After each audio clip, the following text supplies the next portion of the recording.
Amén.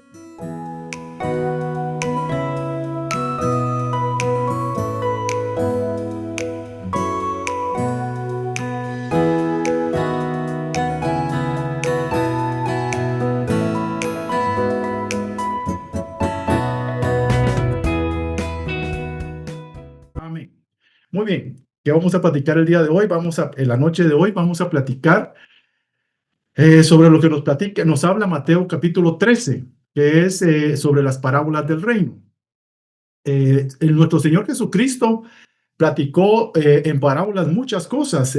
Hablan la palabra de Dios que en los 4 evangelios, pues hay más de 50 parábolas de las cuales él enseñó, pero específicamente las parábolas del reino, que son las que vamos a platicar hoy, que vamos a platicar 4 nada más, son siete parábolas las que hay en Mateo capítulo 13, que son las que están allí, pero hay una parábola más del reino que se encuentra en Marcos. Entonces, al final, en los evangelios sinópticos se repiten algunas de las parábolas, pero hay una específicamente que es la parábola del crecimiento de la semilla, que está en Marcos capítulo 4 y versículo 26. Entonces, las parábolas de las que platica el Señor sobre lo que es el reino de los cielos es la parábola del sembrador, la parábola del trigo y la cizaña, el crecimiento de la semilla, que es la que les digo que le está en Marcos 4:26, la semilla de mostaza o el grano de mostaza en otras versiones, la parábola de la levadura, la parábola del tesoro escondido, la perla de gran precio y la red y la parábola de la red. En otras versiones dice la parábola de la red barredera. Entonces, vamos a platicar nosotros hoy únicamente de 4. Pero necesitamos empezar conociendo qué es una parábola, o sea, para qué sirven las parábolas. Fíjese que una parábola son ejemplos o simbolismos como comparación con que se elabora un relato o una historia de la vida cotidiana que ilustran verdades espirituales. Cuando nosotros podemos resumir esto, se puede resumir que es un relato terrenal, o sea, nuestro Señor lo que hacía era tomar ejemplos de lo que estaba sucediendo alrededor de él. Ahí hay muchas parábolas. Por ejemplo, usted se recuerda de la casa que fue sembrada en una que fue cimentada en arena y otra fue cimentada en la roca. Habla de que vendrán los ríos, dice, y ahí no habían ríos. O sea, lo que estaba hablando allí es un ejemplo de lo que sucedía en los inviernos, cuando el agua, porque estaban en un valle asentados, cuando el agua corría a través de esos valles y socavaba las cimentaciones de las casas. Entonces, esa es una parábola. Y cosas tan que tenían a la mano, y en este caso se centra en ejemplos de agricultura, en algunas cosas. Porque lo que la primera de las parábolas que vamos a ver es la parábola del sembrador. O sea, de cómo un hombre, cómo se hacían cómo se podían tomar ejemplo de la siembra, que era algo cotidiano que hacían en el pueblo de Israel. Entonces, hay cosas tan importantes que podemos platicar aquí sobre las parábolas porque tenían una cualidad, que las parábolas únicamente eran explicadas a los discípulos. Fíjese que no toda la gente, y la misma Biblia dice, porque hay un propósito por el cual las parábolas eran dichas. O sea, había un propósito. Dice que el propósito principal, dice la Biblia, que era dar a conocer los misterios del reino de los cielos o los misterios del reino de Dios. Ese era el objetivo principal de las parábolas que el Señor estaba platicando a la gente. Pero la peculiaridad era de que la gente no podía entender. O sea, mucha de la gente no entendía lo que el Señor estaba hablando en parábolas. Pero había una razón. Había una razón porque ellos no podían, no podían oír y no podían ver. Eso dice la palabra. Dice en Lucas 8:10, Dice, y él le dijo a vosotros, o sea, a los discípulos, es dado conocer los misterios del reino de Dios, pero a los otros por parábolas, porque viendo no vean y oyendo no entiendan. Pero había una razón. Mire, ahí hay algo bien precioso, porque había una razón específica, porque Dios no hace acepción de personas. O sea, si nosotros nos vamos a lo que dice la palabra de Dios, Dios no hace acepción de personas. Entonces estaba pasando que esta gente no estaba entendiendo porque no tenían circuncidados sus oídos y porque no podían ver, pero no ver físicamente ni escuchar físicamente. Dice la Biblia en el mismo capítulo 13, solo que en el versículo 15 hay una razón por la cual este pueblo no podía entender lo que Dios estaba hablando y dice lo que el Señor estaba hablando. Dice, porque el corazón de este pueblo se ha engrosado, dice la Biblia, y con los oídos oyen pesadamente y han cerrado sus ojos para que no vean con los ojos, dice, han cerrado y oigan con los oídos y con el corazón entiendan y se conviertan y yo los sane. O sea, había una razón por la cual este pueblo no podía entender lo que el Señor estaba hablando. ¿Y cuál era esa razón? Que se les había engrosado el corazón, pero en otra versión, para poder aclarar un poco más, dice que habían perdido toda sensibilidad. Imagínense, el pueblo había perdido la sensibilidad de poder escuchar la voz de Dios. Y eso había hecho que se volvieran ciegos y sordos espirituales. Por eso es que no podían entender la palabra que el Señor les estaba dando. Y mire que eso es algo bien precioso. Porque usted y yo, cuando nosotros leemos la palabra de Dios, fíjese que esa es una señal de su conversión, pues. Es una señal de que usted es un discípulo. Porque cuando nosotros leemos la palabra de Dios, el Señor nos hace entender la palabra. Por eso usted le dice a un incrédulo, a alguien que no conoce al Señor, y le dice, mira, yo he leído la palabra, la Biblia, pero no la entiendo, porque su corazón no está circuncidado todavía. Fíjese que habla la palabra que habían ciegos, ciegos, así dice, que no eran físicos, pero sí eran ciegos espirituales, y Nicodemo era uno de ellos. Cuando la Biblia dice, le dice en Juan 3:3, le dice a Nicodemo, le dice, respondió Jesús y dijo, de cierto te digo, el que no naciere de nuevo no puede ver. Entonces, el que no ha nacido de nuevo es un ciego espiritual. ¿Ya me entienden? Entonces, cuando nosotros comenzamos a ver las cosas del reino, entonces eso es una señal en nuestra vida de que nuestro corazón ha sido renovado, de que nuestro corazón ha sido hecho nuevo, de que el Señor nos ha dado un nuevo nacimiento. Pero fíjese que lo que dice de los sordos espirituales la palabra. En Jeremías capítulo 6, versículo 10, dice, a quienes hablaré y advertiré para que oigan. He aquí, sus oídos están cerrados y no pueden escuchar. He aquí la palabra del Señor, oiga esto, le es oprobio, no se deleitan en ella. O sea, un sordo espiritual es aquel que no se puede deleitar en la palabra. Porque aquí dice, lo leímos en el capítulo 15, en capítulo 13, 15 de Mateo, porque cuando nosotros comenzamos a oír la palabra y comenzamos a ver espiritualmente, vamos a tener un entendimiento. Entonces dice que el Señor nos salva cuando viene ese proceso a nuestra vida. Entonces, esta gente no estaba disfrutando la palabra, no se deleitaban en la palabra, tenían el corazón engrosado, embotado o endurecido, como dice otra versión, o como les dije, tenían su corazón que no se deleitaba en la palabra. Entonces, nosotros tenemos unas señales bien importantes. Usted como discípulo, usted como un hijo de Dios, tiene una señal sobre usted muy importante, que usted entiende la palabra, que usted comprende lo que la palabra quiere decir, porque el Señor con su espíritu nos guía a toda verdad. Por eso dice la Biblia que su espíritu nos va a enseñar a nosotros. ¿Me entiende? Otro ejemplo precioso es el ejemplo del etíope eunuco. Cuando va leyendo la palabra de Dios y, y no la entiende. Hasta que el Señor transporta a Felipe hacia donde iba ese hombre y le pregunta, ¿entiendes lo que lees? Le dice Felipe a ese etíope eunuco, ¿entiende lo que lees?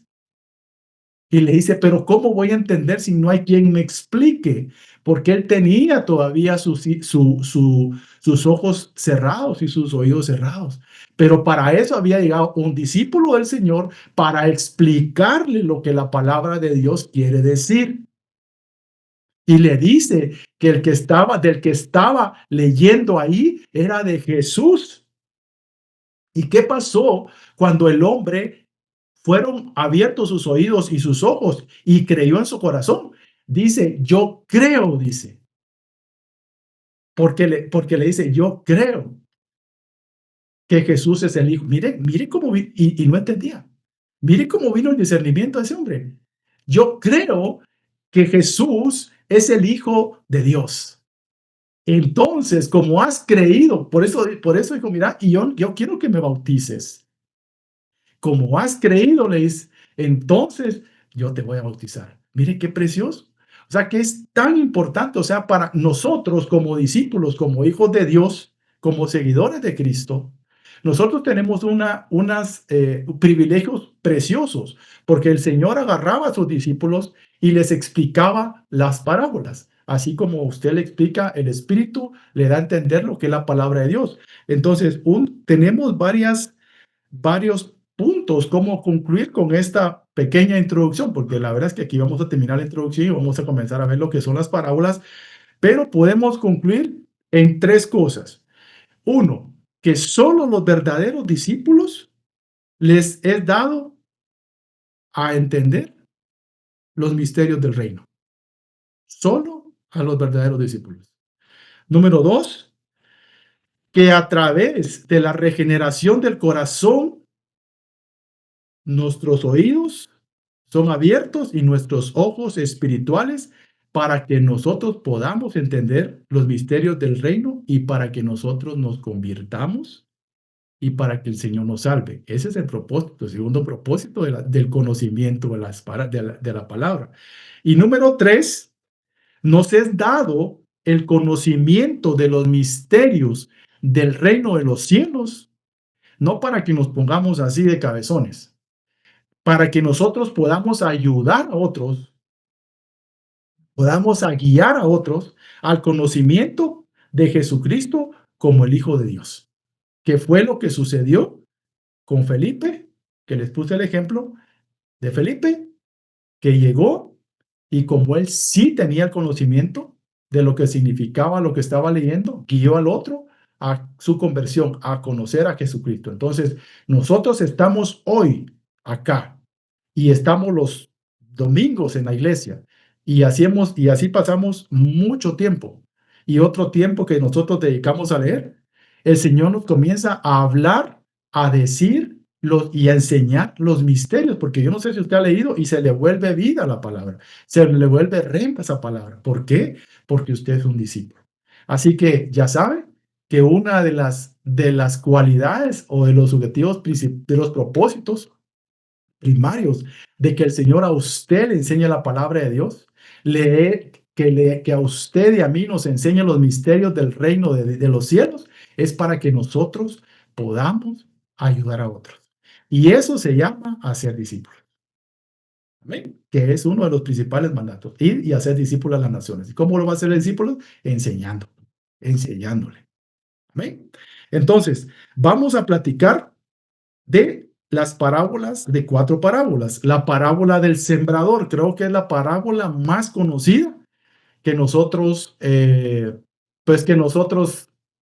hemos leído, tal vez es la que más se conoce y es la más fácil, digamos, porque el Señor mismo, fíjese pues, el Señor mismo agarró a sus discípulos y le explica la parábola. O sea, ahorita solo vamos a leer porque el Señor ya la explicó, pero solo explicó esta parábola y otra parábola más, si no estoy mal, pero no explicó todas las otras parábolas. Las otras parábolas es tarea de nosotros dejarnos guiar por el Espíritu Santo, orando para que nos explique las otras, ¿me entienden? Que es lo que vamos a platicar hoy. Entonces, la parábola del sembrador, Mateo capítulo 13, versículo 3 al 23, si no estoy mal. Creo que es Mateo capítulo 13, versículo 3. Creo que es antesito, vamos a terminar. Creo que vamos a terminar en el 9. Amén. Dice, y les habló muchas cosas por parábolas. Por eso le decía que hay más de 50 parábolas del que el Señor habló en los evangelios, en los 4 evangelios. Hay más de 50 parábolas que el Señor les platicó a sus discípulos. Diciendo, o sea, por eso dice, les habló muchas cosas por parábolas, diciendo, he aquí, el sembrador salió a sembrar, y mientras sembraba, parte de la semilla cayó junto al camino, y vinieron las aves y la comieron. Parte cayó en pedregales, donde no había mucha tierra, y brotó pronto, porque no tenía profundidad de tierra, pero salido el sol se quemó, y porque no tenía raíz se secó, y parte cayó entre espinos, y los espinos crecieron y la ahogaron, pero parte cayó en buena tierra y dio fruto, cuál al 100, cuál al 60, cuál al 30 por uno. El que tiene oídos para oír, que oiga. Estamos hasta el 9. Entonces, prácticamente aquí las parábolas son para personas que estaban escuchando, para personas que estaban oyendo. ¿Ok?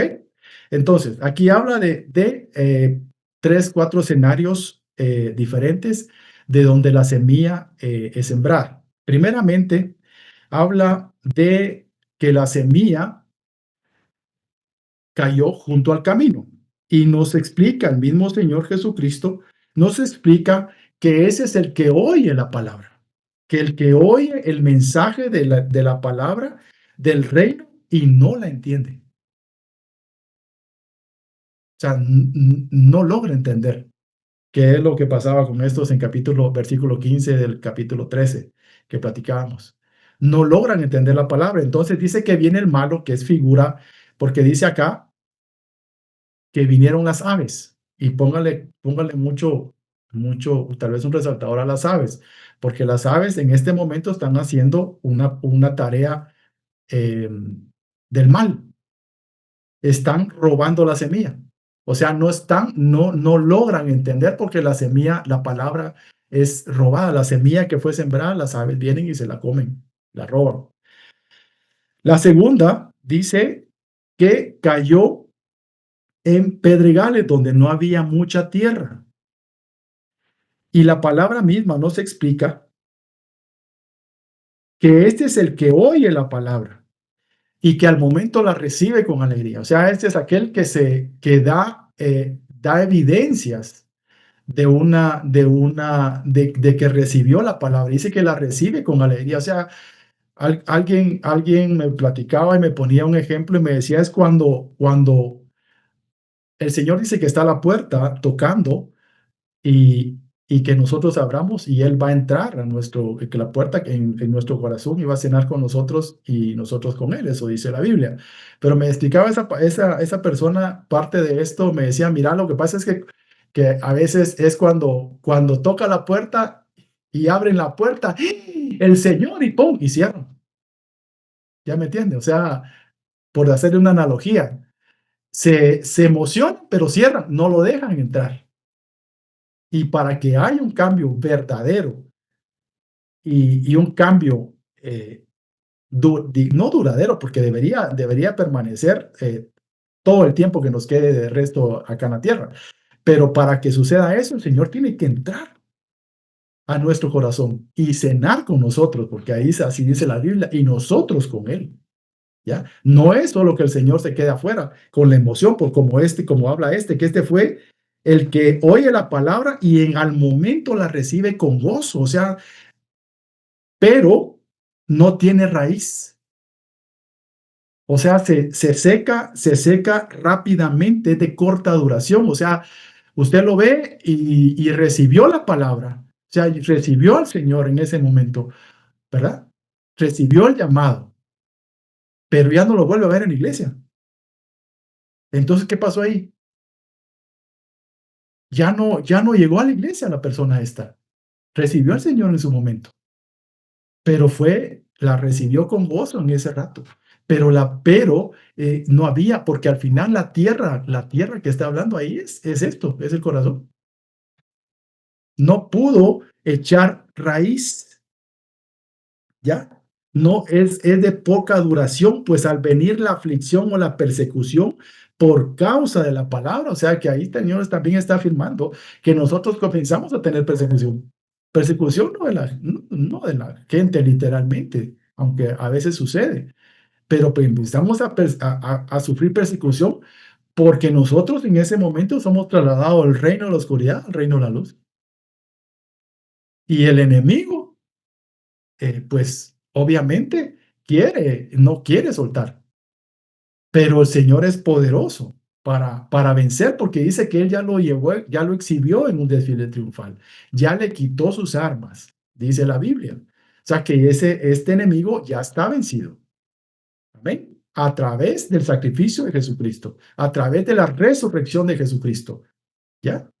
Entonces dice que estos, por la persecución, o sea, que no echa raíz, o sea, esa semilla es de muy poca, no tiene raíz, entonces se secó rapidito. Y la otra que fue la que cayó entre espinos, y los espinos crecieron y la ahogaron, dice. Entonces, allí está hablando de que el engaño de las riquezas ahogan la palabra y la hacen infructuosa. Y los afanes, porque los espinos, eso es lo que representa. Los afanes y el engaño de las riquezas, eso es lo que ahoga la palabra. Y por eso es que la palabra no crece. No puede dar, no puede echar raíz y no puede dar fruto. Esta echó, pero creció entre espinos, o sea, no pudo, se ahogó por los afanes, porque mucha gente vive en afanes. Por eso le dice el Señor a Marta, Marta, ¿por qué te afanas? O sea, lo más importante lo estaba haciendo María, que era estar a los pies del Señor, ¿verdad usted?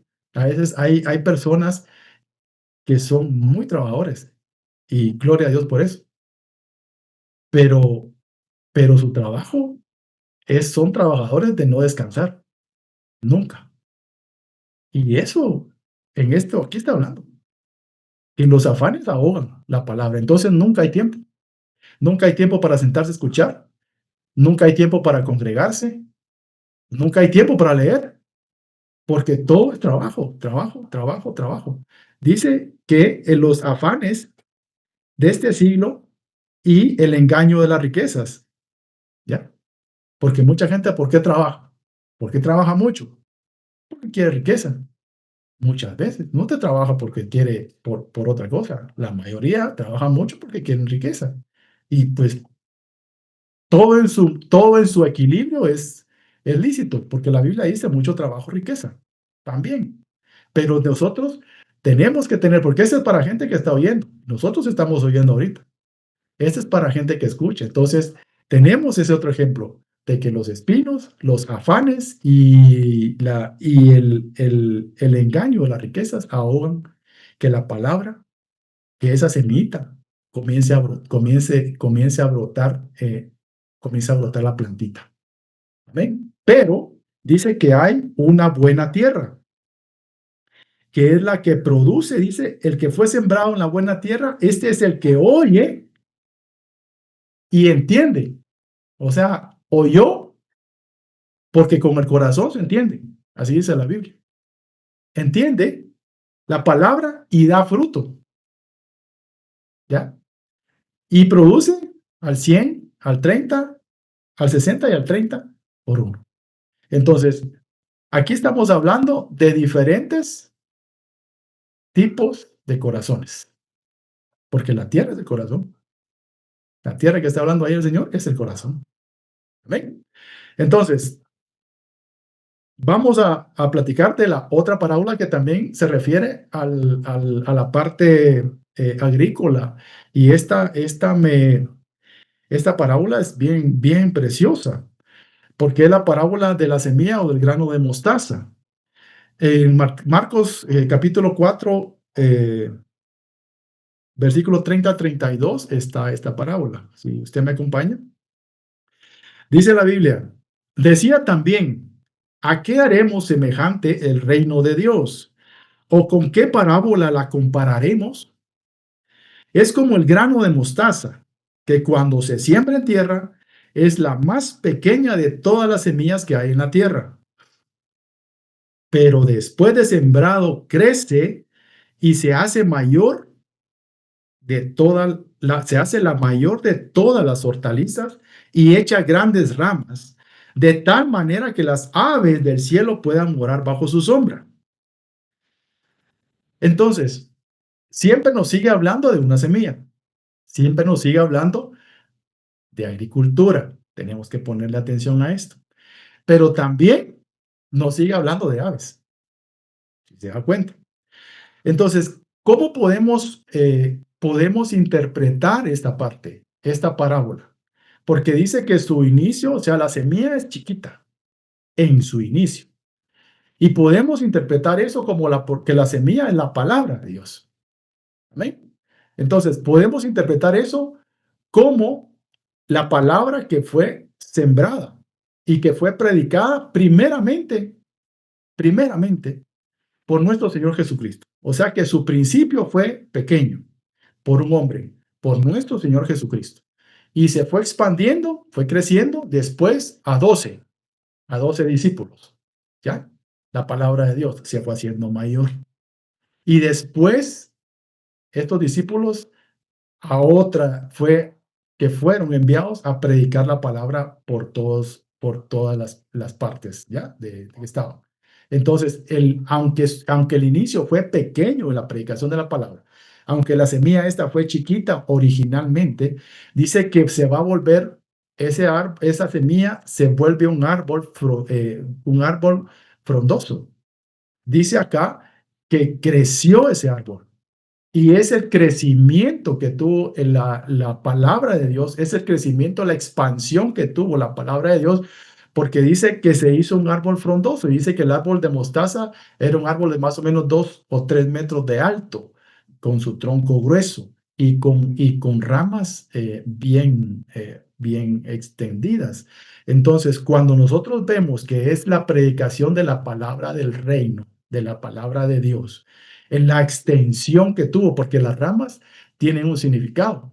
Las ramas tienen, lo que significan es crecimiento. Usted cuando ve un árbol, no dice que creció bastante solo por su tronco, o sea, porque puede que no tenga ramas y que solo sea el tronco, no dice que creció bastante. Nosotros vemos el crecimiento de un árbol cuando tiene muchas ramas, decimos, ¿qué árbol más grandote este? ¿Cómo creció este árbol? Dice.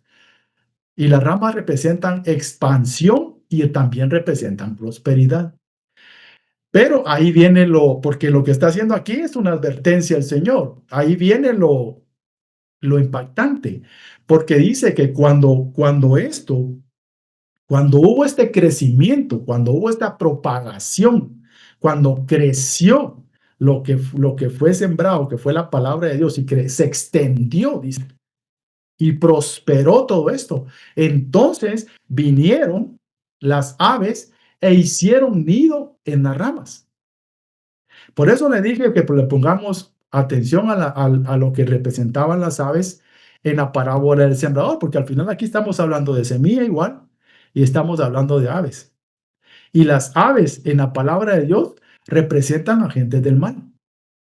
Cuando nosotros leemos Apocalipsis, en Apocalipsis dice de la gran Babilonia, la gran ramera, dice, ¿verdad? Donde que se había hecho un nido de demonios y de toda clase de ave inmunda.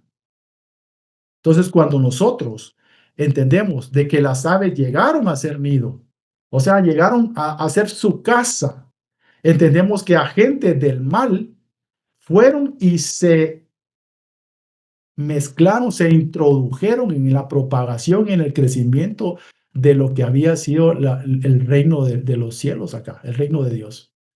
Son agentes del mal que llegan y comienzan, porque un ave, usted literalmente, yo creo que aquí por aquí anda Gerardo o algunas personas que han estado en el campo. Un árbol frutal,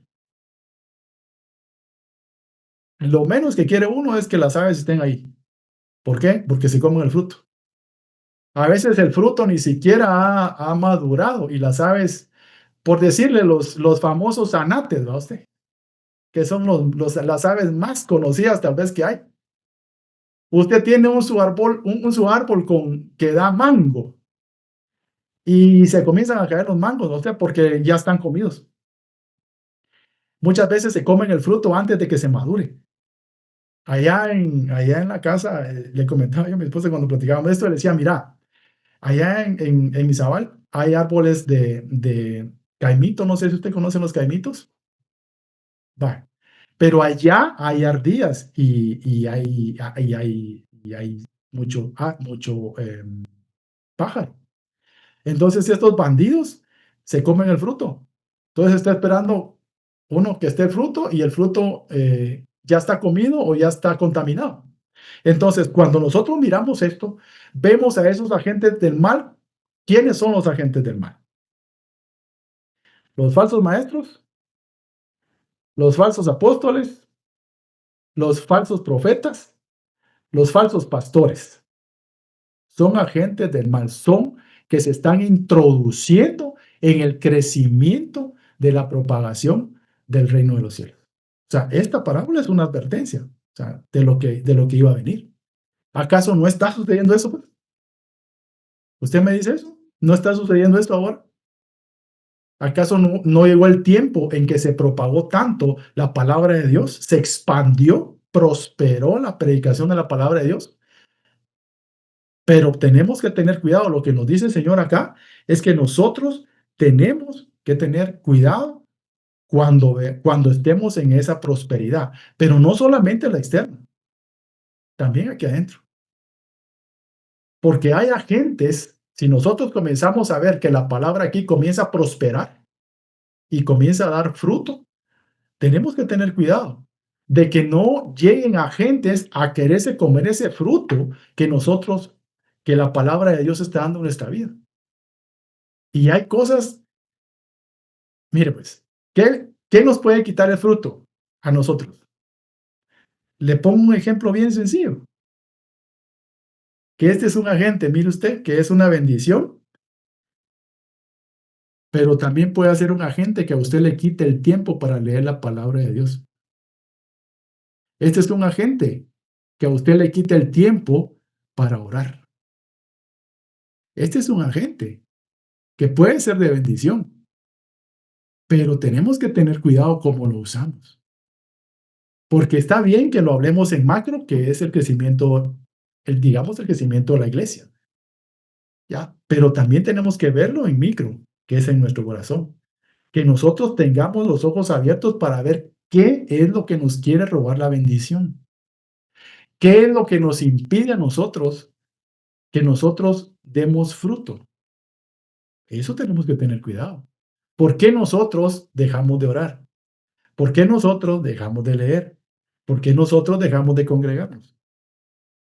Entonces, esa es una enseñanza bien preciosa. Entonces, tenemos que tener en cuenta que lo que representan, lo que le dije, lo que representan las aves de los cielos. Entonces, ¿qué nos dice el Señor en su palabra? Nos dice, fíjese que lo que son los agentes del mal.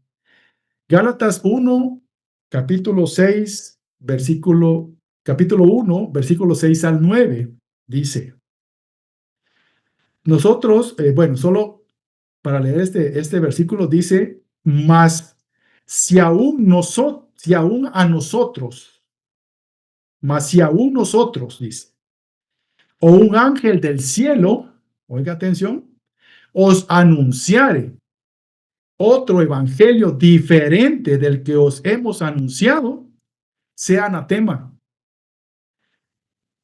Como antes hemos dicho, también ahora lo repito. Miren lo importante que es esto. Si alguno os predica diferente evangelio del que habéis recibido, sea anatema. Es un agente del mal.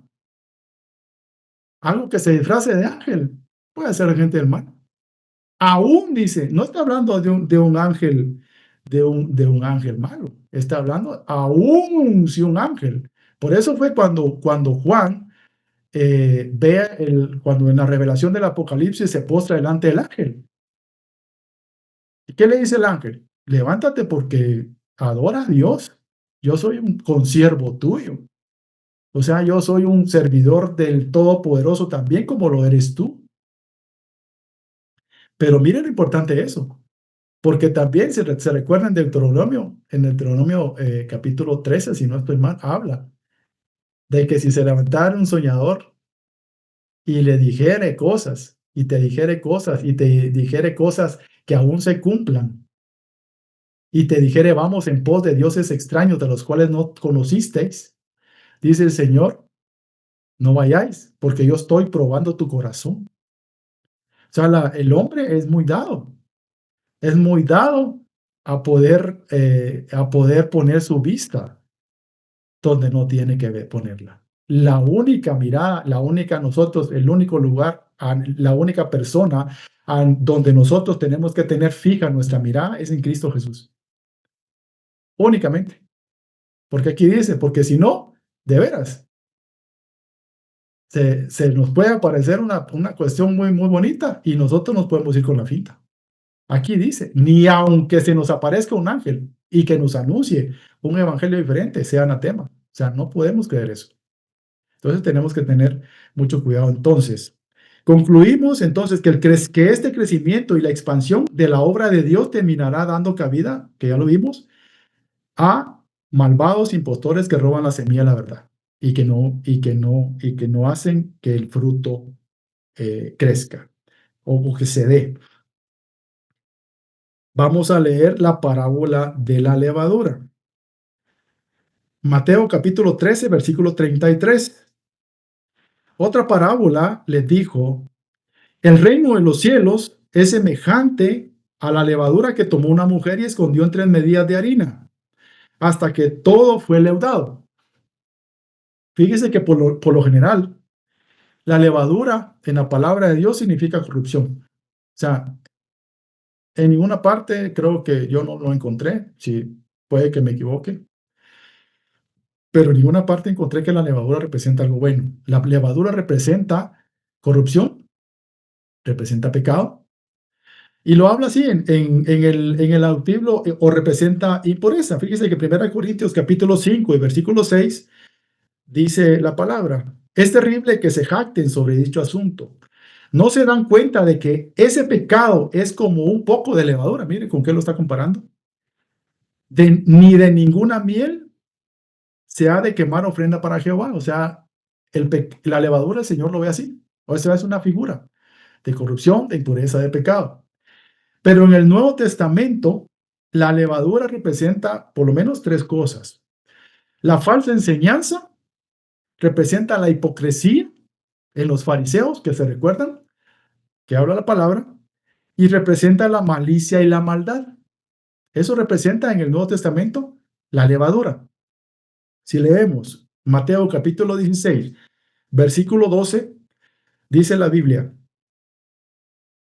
entonces al fin comprendieron que no les hablaba de la levadura del pan, sino de las enseñanzas engañosas de los fariseos y de los saduceos. Entonces la levadura representa una falsa enseñanza. Aquí lo estamos leyendo. También en Lucas 12:1 dice, mientras tanto, las multitudes crecieron hasta que miles de personas se arremolinaban y se atropellaban unas a otras. Jesús primero se dirigió a sus discípulos y les advirtió, tengan cuidado con la levadura de los fariseos, es decir, su hipocresía. ¿Vio? Y por último está la malicia y la maldad, 1 Corintios capítulo 5 y versículo 8. ¿Qué dice eso? Dice, por lo tanto, celebremos el festival no con el viejo pan de perversidad y maldad, o de malicia y de maldad, sino con el nuevo pan de sinceridad y verdad. Por eso esas tres cosas representan la levadura. Entonces, ¿qué podemos entender de esta parábola? Que se está introduciendo corrupción en el crecimiento. Se está introduciendo falsas doctrinas, se puede entender que indica una doctrina falsa. La injusticia se está extendiendo en la obra de Dios, por mencionar algunas. Dice 2 Timoteo 4:3, porque vendrá tiempo cuando no sufrirán la sana doctrina, sino que teniendo comezón de oír, se amontonarán maestros conforme a sus propias concupiscencias. Ahí retomamos los agentes de maldad, porque algunas parábolas están como emparejadas. Por ejemplo, la de mostaza, la levadura, también porque en la otra vimos que eran agentes. En esta vemos que esos agentes llevan una doctrina, que es una falsa doctrina. Entonces, por ejemplo, creo que hace 2 meses tal vez, Mike habló de el humanismo, habló de que se estaban introduciendo en la iglesia de Dios esas falsas doctrinas. Entonces, eso representa la levadura. En este caso de que está hablando esta parábola. Por ejemplo, la doctrina de la prosperidad, pues, esa es levadura, porque eso la Biblia no enseña eso. Están enseñando falsas doctrinas, porque la gente tiene comezón de oír. ¿Ya? Es esa levadura que está hablando, el humanismo secular, la mundanalidad, ¿ya?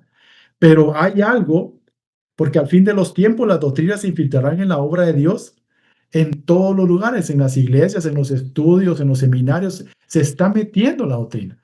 Y fíjense que yo quiero hacer aquí un paréntesis porque la doctrina muchas veces viene disfrazada, la falsa doctrina muchas veces viene disfrazada de una verdad. Viene disfrazada, no estoy diciendo que es la verdad. Viene disfrazada de una verdad. Y quiero exhortarlos porque al principio toda esa falsa doctrina se convirtió en una enseñanza. Hay una falsa doctrina de una falsa adoración o una falsa alabanza al Señor. Y la iglesia fue permeada por la música secular, por la música mundana que se llama o que se dice alabanza a Dios. Eso todos lo sabemos. Eso es una mala doctrina. Pero ahora se está enseñando a través de series, a través de películas llamadas cristianas, se está enseñando un evangelio que es un evangelio diferente. Las películas, entiéndase, hay una que está muy de moda, que están pasando por los canales de streaming. Eso no es la Biblia. Eso es un falso evangelio el que están promoviendo. Es un falso Jesús. Y tenemos que tener, hermanos, mucho cuidado con eso. Yo estuve leyendo para poderles platicar de esto. Estuve investigando lo que es eso. Resulta, yo no sé, solo voy a tomarme 2 minutos para esto porque creo que es importante que lo aclaremos, porque el deber tanto del pastor, de nosotros que estamos bajo su autoridad, de que el Señor nos permite enseñar, es poder exponer, porque para eso son estas parábolas, para poder advertirnos a nosotros. Y aquí nos está hablando de falsas enseñanzas, pero que esas falsas enseñanzas no necesariamente las estamos recibiendo en la iglesia. Esas falsas enseñanzas las estamos dejando que entren a nuestra casa, hermano, a través de la televisión. Fíjese que miren lo que investigué. Solo le voy a contar unos parrafitos.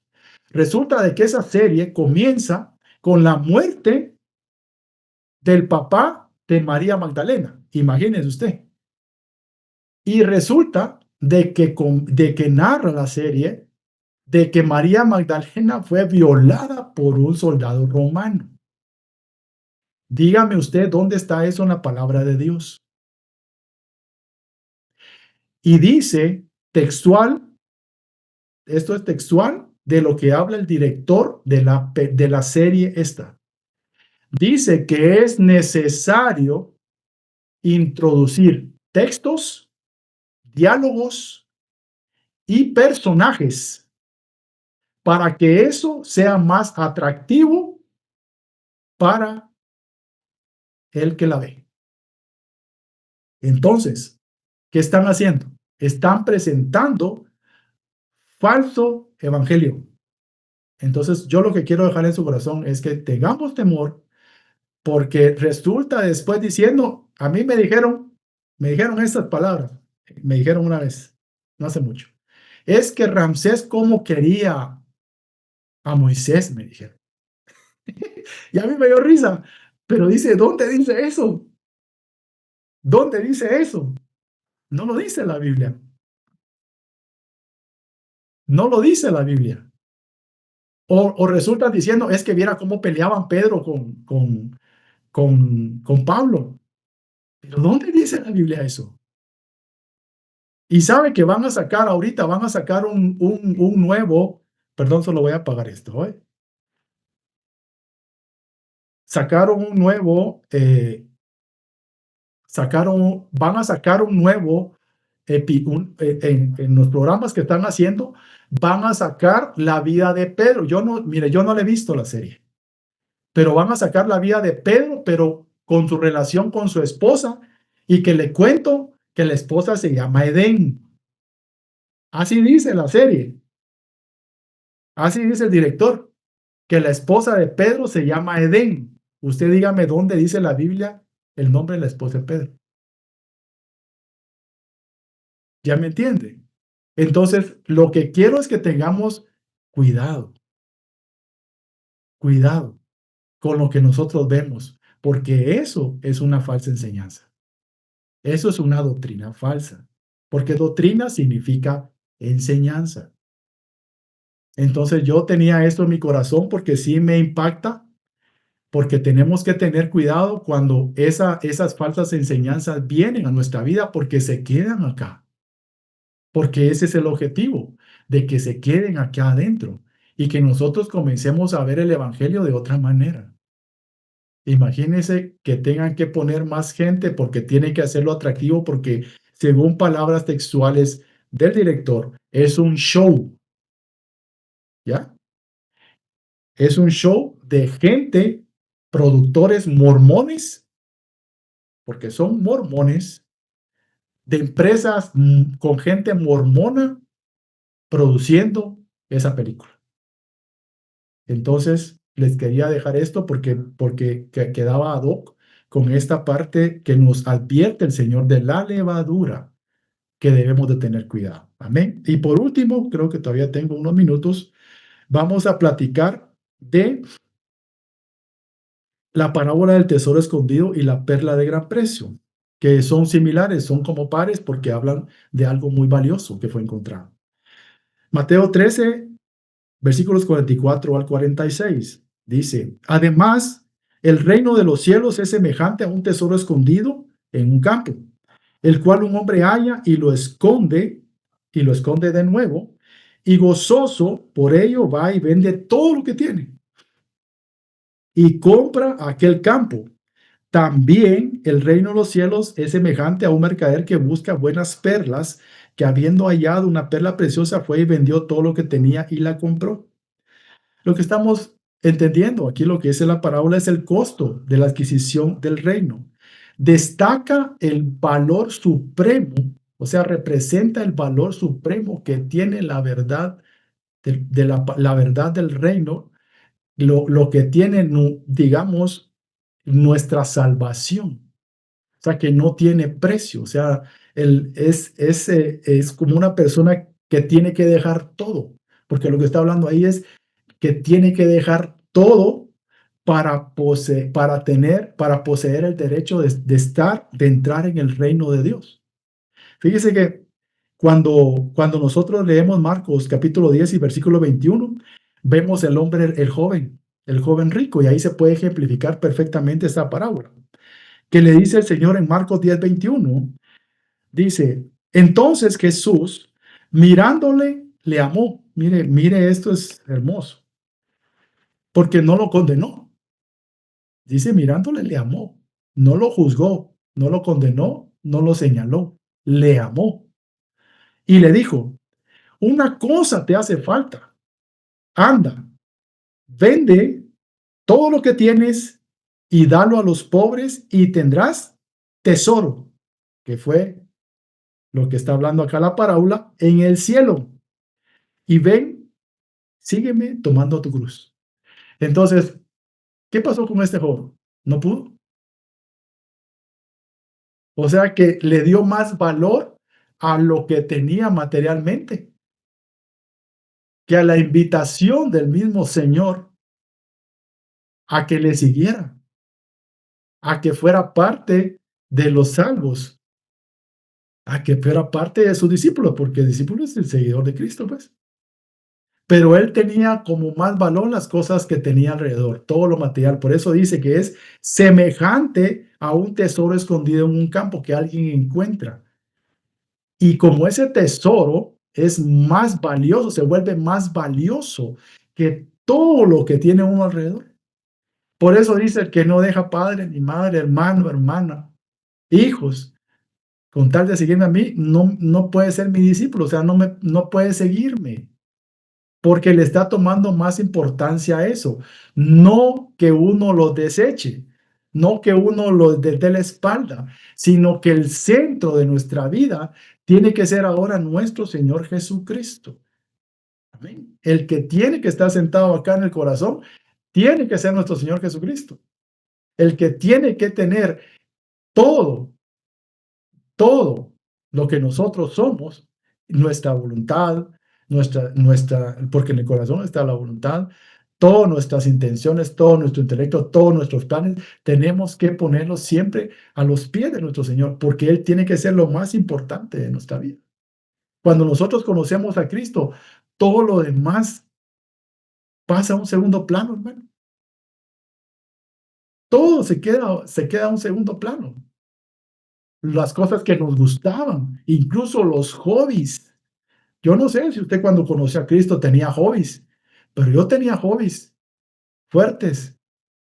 Y cuando conocí al Señor, el Señor se vuelve lo más importante para uno.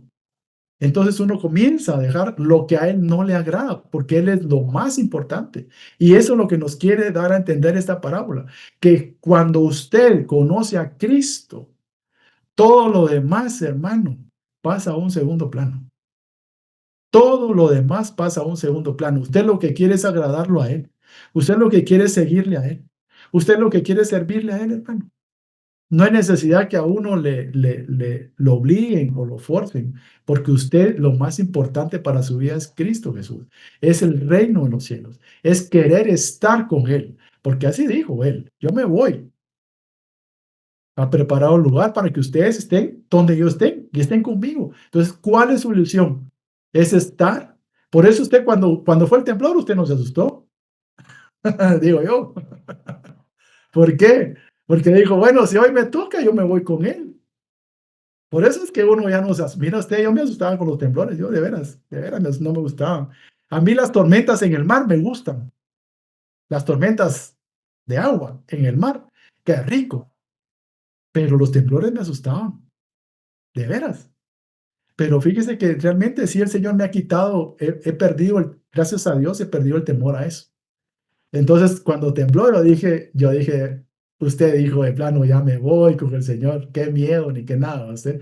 Pero no, uno todavía tiene carnita y uno todavía se asusta, hermano. O sea, quien diga que no, pues que me diga que no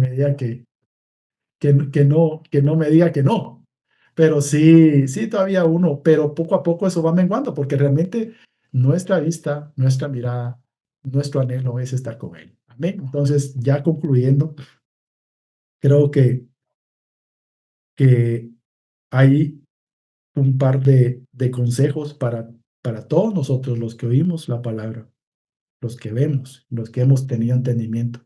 Recuérdese que usted es un privilegiado porque usted entiende la palabra. Entonces, como es un privilegiado, usted tiene ahora la responsabilidad de guiar a otros. Amén. Entonces, Santiago 1:21, con eso concluyo, y con Hechos Hebreos 12:2. Santiago 1:21. Por lo cual, desechando toda inmundicia y abundancia de malicia, recibid con mansedumbre, mire, la palabra implantada, la cual puede salvar vuestras almas. Y Hebreos 12:2, puesto los ojos en Jesús, el autor y consumador de la fe, el cual por el gozo puesto delante de él sufrió la cruz, menospreciando lo oprobio, y se sentó a la diestra del trono de Dios. Creo que quedémonos con esas dos bendiciones de la palabra, que nosotros con mansedumbre, siempre con mansedumbre, nosotros recibamos la palabra de Dios. Amén, por lo cual nuestras almas son salvas. Amén.